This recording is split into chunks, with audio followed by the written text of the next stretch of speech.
Hello and welcome to Mix of Nations, your ultimate clubbers guide to the best dance music festivals and events on the planet. Tonight, Ferry Corsten gets extreme on Australia's Sydney Harbour Bridge. It's not only the clubs that are fun, you know. This is why I love my job so much.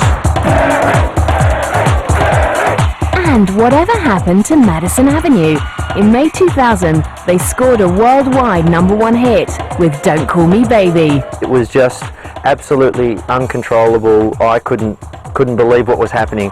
And DJ James Lavelle shares the best moments from his glory days. There was this incredible feeling in the underground that there was underground music that was appealing to the masses.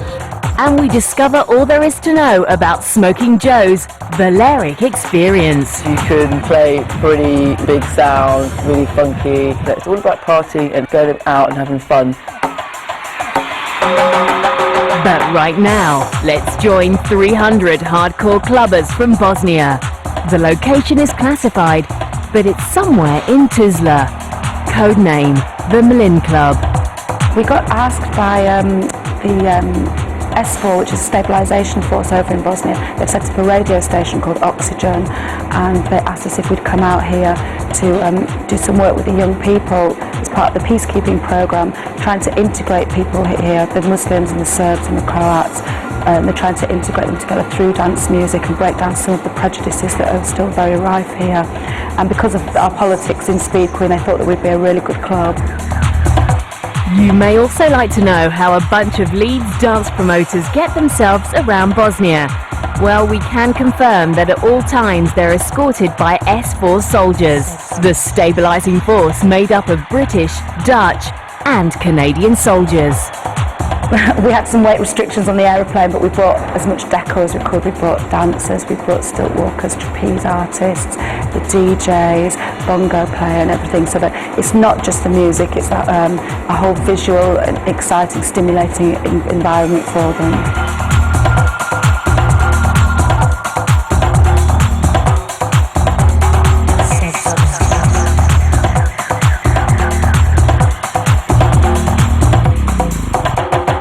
There's a lot of techno music here, and there's obviously like the people, you know, there isn't such an emphasis on dressing up, obviously, it's not so fashion aware, and you know, the clubs are a lot more basic, but I think generally, like, you know, it seems that even though we're in Bosnia and it's so extremely different from Leeds, you know, people are people and they just like to dance and have a good time, and that's really heartening, and that's why they're using dance music as a vehicle to bring the young people together.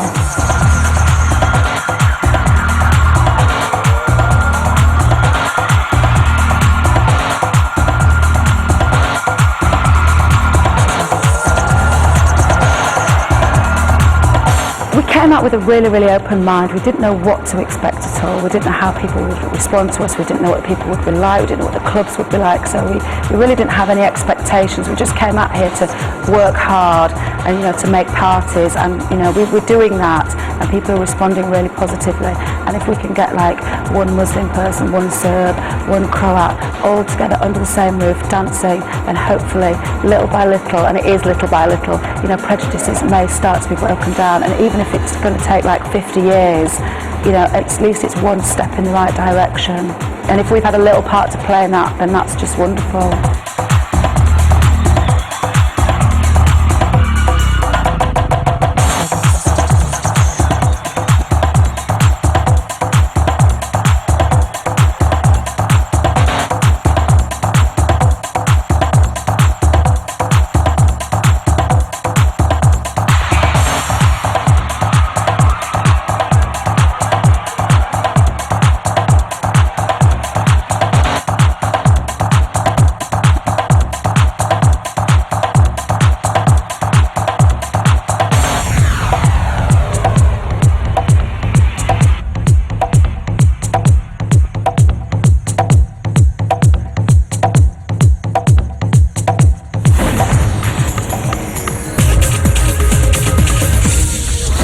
What is it like to have a worldwide #1 hit? Well, Australian duo Madison Avenue lived the dream 2 years ago. Shane and Andy wrote and produced Don't Call Me Baby, which rocketed to #1 all over the world.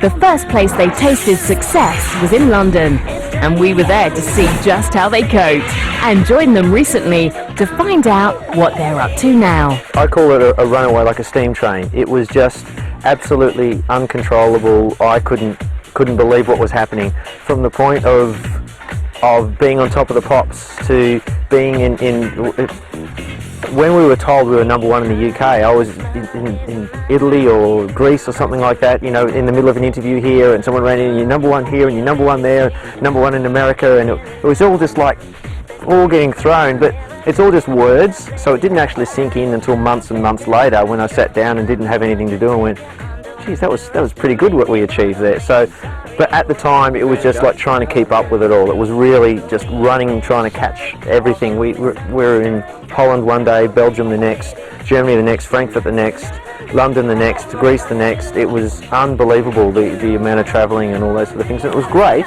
but we had shows and dances and interviews and signings and all those sort of things. So it was a real whirlwind thing, and I just didn't really grasp what was going on until months later. Everyone thought the dancers were in the band, so everyone got, you know, particularly throughout Asia, a lot of the people were, you know, can I have your autograph? And the dancers would be like signing autographs, going, why are we signing autographs? Which was kind of fun. But the whole band thing was, people like to, when they like an artist, they like to see what that artist is all about. So, you know, well, people were asking me, where do I like to go to the movies, what do I eat, you know, all these sort of things, and I'm like, we made a dance song, why do you want to know what I eat for dinner? But you get into that pop area, and so the band thing was the same thing. People wanted to have something that they could visually see and understand and find out what you do and what clothes you wear, and so that kind of went all in that pop area, which, as I said, a DJ, that's my background. I've been DJing for a long time.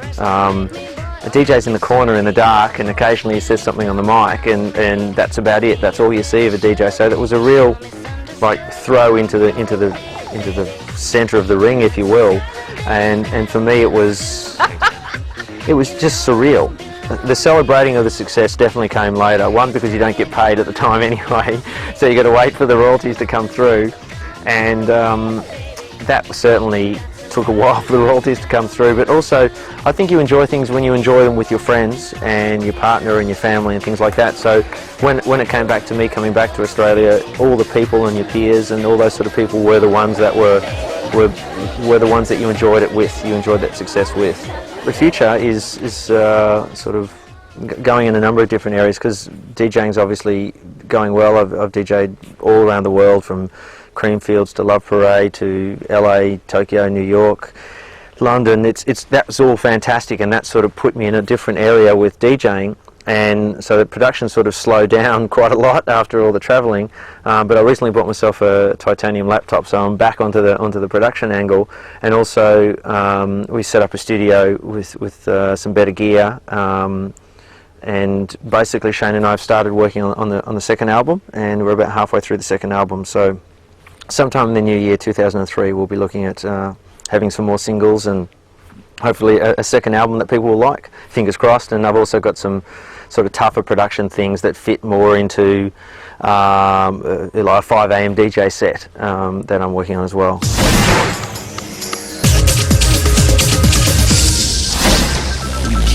Trance is back big time, and it seems the hardest trance is coming from Holland. Ferry Corsten is making a huge impact and gathering a global population of fans.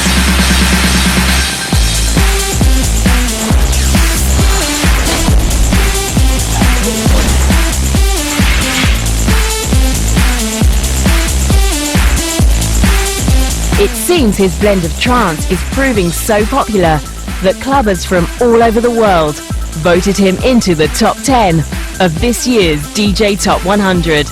His fellow countryman and friend Teisto made it to number 1. We caught up with him during his latest tour of Australia. The Australians are always very direct and friendly, you know, they just like, hey, hello mate, you know, they're always really friendly people, and I feel very at home here.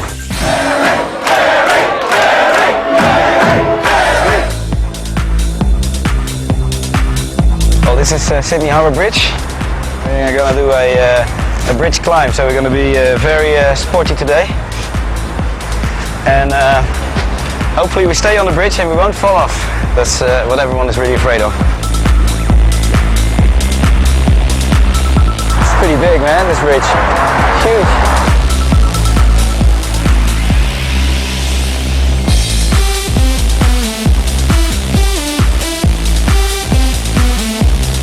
That's kind of the elevator we just came out of, and now we go all the way up there.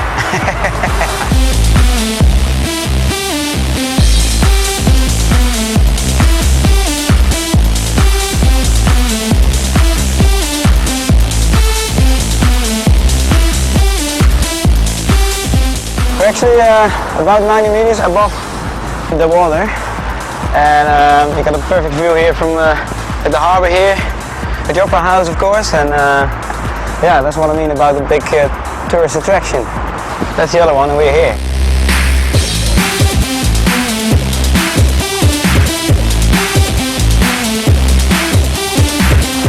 It's pretty scary.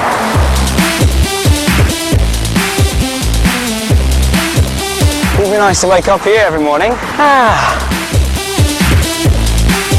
You might like to know that Ferry considers Australia, Japan and America as his favourite countries to visit on the planet. I actually play all over. I play San Francisco, LA, New York, Washington, Boston, yeah, Miami soon as well. So I find the UK of the US scene really fresh for some reason. It's almost like they really clicked with the European sound and the DJs, and also the latest productions that I've seen so far on the American labels sound very European in a way. So there's like a huge buzz going on now in the States, and I love playing there. The crowds are really good, always hands up in the air, and not that Europe is not as great, but I sense a little bit of a more. Yeah, like it's fresher there, you know, it's new, and it's great.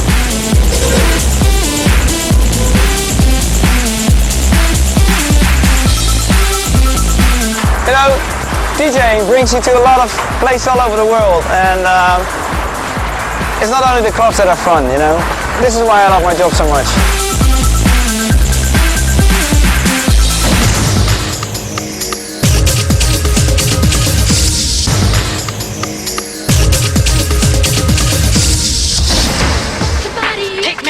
There's one person in the world who can recall the eclectic glory days of dance music.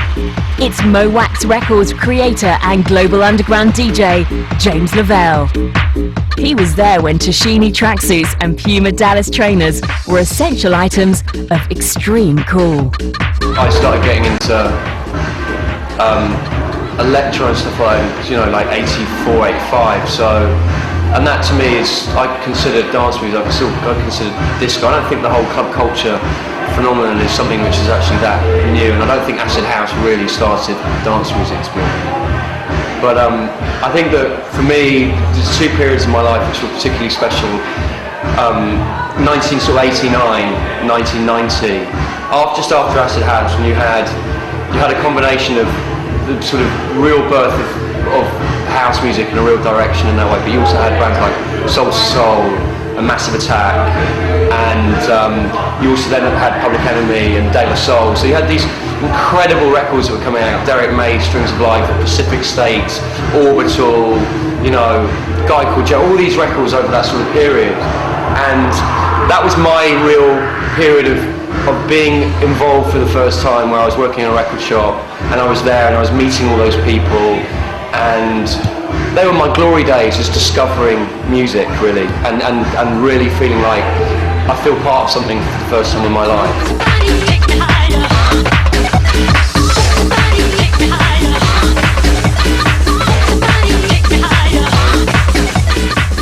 At that time I was going to Soul, I'd go and see them Shock Sound System, which Ashley Beadle used to be in from Xpress 2. I go to Giles Peterson, Talking Loud at Dingwalls on a Sunday.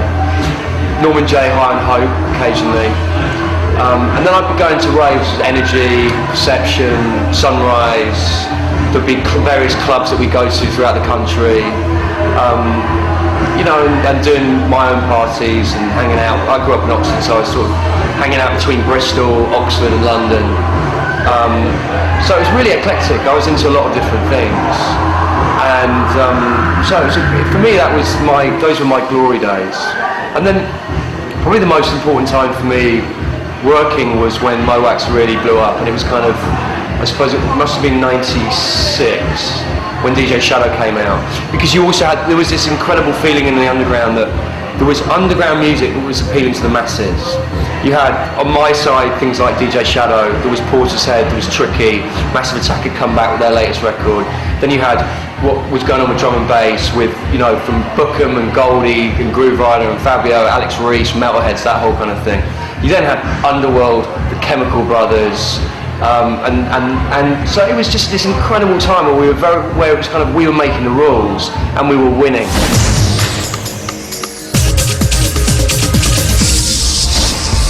Now it's time to chill out for a while and see just how far a DJ will go to alter their lives to maintain a bit of balance, peace and tranquility.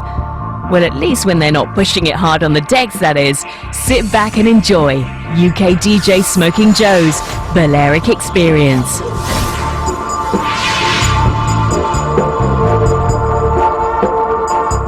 Well, I kind of started coming here, I think it was 1992, because I wanted to play here, and then I've come back every single year, and each year I've fallen more in love with the place. The feel of the island, I think it's beautiful.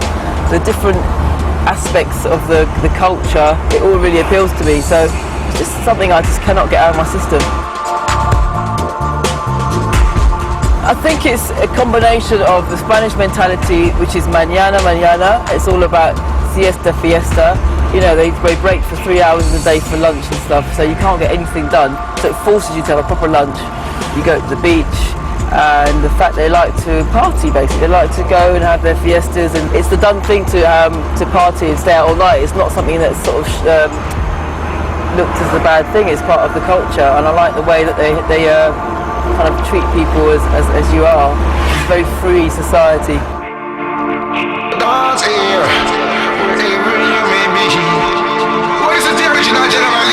I think with the Spanish at home, their culture is obviously different to ours. With Spanish especially, it's fiesta. It's all about partying and it's going out and having fun. And they're not hang up about how we look and how we dance. They don't care, and a lot of them can dance anyway. So it's just about going out, and it's very sexual as well. It's about who look good and you want to pick up, and it's just fun. To help her finance her stay in Ibiza, Smokin Jo landed the best job on the island. Resident DJ at the world #1 venue, Space. Her play area, the legendary Terrace. Somewhere like Space, you can play pretty big sounds, really funky, kind of, main floor type stuff. Whereas if you were at DC10 or somewhere like Bora Bora, you could go deep. You just play really deep, funky, tribally, and just experiment a little bit. And also you can play, like Manumission especially, you can play completely outlandish stuff. There's a lot of 80s pop records that get played down there and people go mad for it. It's all about having fun, really. I'll tell you what, the English community is getting really big. I mean, this winter I've seen there's much more people here in the winter. So by the time May, Easter gets here, it's completely packed already. It seems to be a lot of, I call them it girls, that have sort of moved here. A lot of sort of your East End Y boys have moved here. A lot of DJs, that kind of club community. So there's a very big English kind of posse here. I chose the name Smokin Jo because it was ambiguous, so I think I was kind of playing at it in a way. And it's only recently, the last 5-6 years when I sort of grown my hair that people sort of think, oh yeah, she's a girl, and oh, she looks alright, and it's all a bit different now. But now I've earned my sort of stripes, it's not so hard. I think it's funny because when you start as a woman, you think it'd be harder, but it's not really. In a way, it's a plus point, I think. Maybe you don't get as much money, and maybe you'd have to work harder for your respect, but you're going to get noticed quicker, so it's not a bad thing.